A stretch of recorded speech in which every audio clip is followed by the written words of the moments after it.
اعوذ باللہ من الشیطان الرجیم بسم اللہ الرحمن الرحیم. پیارے بچوں السلام علیکم ورحمۃ اللہ وبرکاتہ. امید ہے کہ آپ خیریت سے ہوں. سبجیکٹ اردو کلاس 7th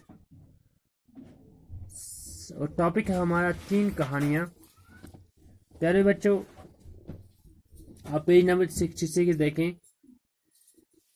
یہ جو ہمارا سبق تھا 3 کہانیاں وہ ہم نے کل کمپلیٹ کیا.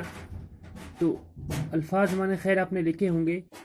تو آج ہم سوالات کرنے جا رہے ہیں. پہلا سوال ہے بندر کہاں رہتا تھا. دوسرا مگرمچھ کی بیوی نے بندر کا دل کیوں کھانا چاہا. نمبر 3 بندر نے اپنی جان کیسے بچائی. نمبر 4 مگرمچھ کا کیا نقصان ہوا.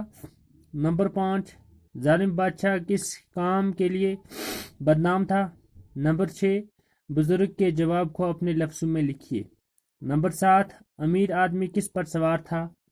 اور نمبر 8 ہے یہاں پر امیر آدمی نے بچے کے ساتھ کیا سلوک کیا. اور نمبر 9 امیر آدمی کو مرنے کے بعد کہاں جگہ ملی. تو یہ 9 سوال ہیں. تو ان 9 سوالوں کے جوابات میں نے اپنی کاپی پر آپ کے لیے تحریر کر کے رکھے ہیں. آپ دیکھ بھی سکتے ہیں. پہلا سوال بندر کہاں رہتا تھا. جواب پیارے بچوں آپ کو بخوبی پتہ ہے بندر آم کے درخت پر رہتا تھا. بندر کس پہ رہتا تھا. آم کے درخت پر رہتا تھا. سوال نمبر 2 مگرمچھ کی بیوی نے بندر کا دل کیوں کھانا چاہا. جواب مگرمچھ کی بیوی نے بندر کا دل اس لیے کھانا چاہا کہ میٹھے آم کھانے کی وجہ سے بندر کا دل بھی میٹھا ہوگا. ہے نا جی.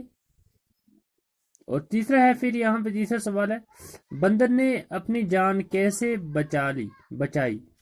جواب بندر نے اپنی جان چالاکی سے بچائی. اگر بندر چالاکی نہیں کر پاتا تو وہ اپنی جان بھی نہیں بچا پاتا. تو چالاکی کی وجہ سے بندر نے اپنی جان بچا لی.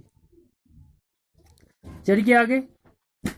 مگرمچھ کا کیا نقصان ہوا. اب اس میں مگرمچھ کا نقصان ہوا کہ بیوی نے اس کو کہا تھا کہ آپ بندر کا دل لائیں مجھے کھانا ہے.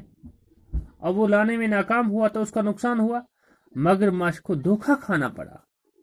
جب اس نے چالاکی دکھائی بندر نے تو مگرمچھ کو اس پہ دھوکہ کھانا پڑا. نمبر 5 ظالم بادشاہ کس کے لیے بدنام تھا. پیارے بچوں آپ نے پڑھا بھی سبق میں ظالم بادشاہ ظلم کی وجہ سے بدنام تھا. ظالم بادشاہ ظلم کے لیے بدنام تھا کیونکہ وہ ظلم کیا کرتا تھا. ظلم کی وجہ سے وہ بہت بدنام تھا. چھٹا سوال ہے پھر بزرگ کے جواب کو اپنے لفظوں میں لکھیے. جب بہت سارے لوگ گئے بزرگ کے پاس کہ آپ نصیحت کریں آپ کی بات ہر ایک سنتا ہے. ہو سکتا ہے کہ آپ کی باتوں سے یہ ظالم بادشاہ اپنے ظلم سے ہٹ جائے اور یہ ظلم کرنا چھوڑ دے. تو بزرگ نے کیا جواب دیا سچی باتیں سچے آدمی ہی سنتے ہیں. جو سچی باتیں ہوں نیک باتیں ہوں اچھی باتیں ہوں نصیحت والی باتیں ہیں وہ کون سنتے ہیں. نیک لوگ ہی سنتے ہیں. تو میں نے اس کے لیے آپ کے لیے یہاں پہ جواب تحریر کیا ہے سچی باتیں سچے آدمی ہی سنتے ہیں. ٹھیک.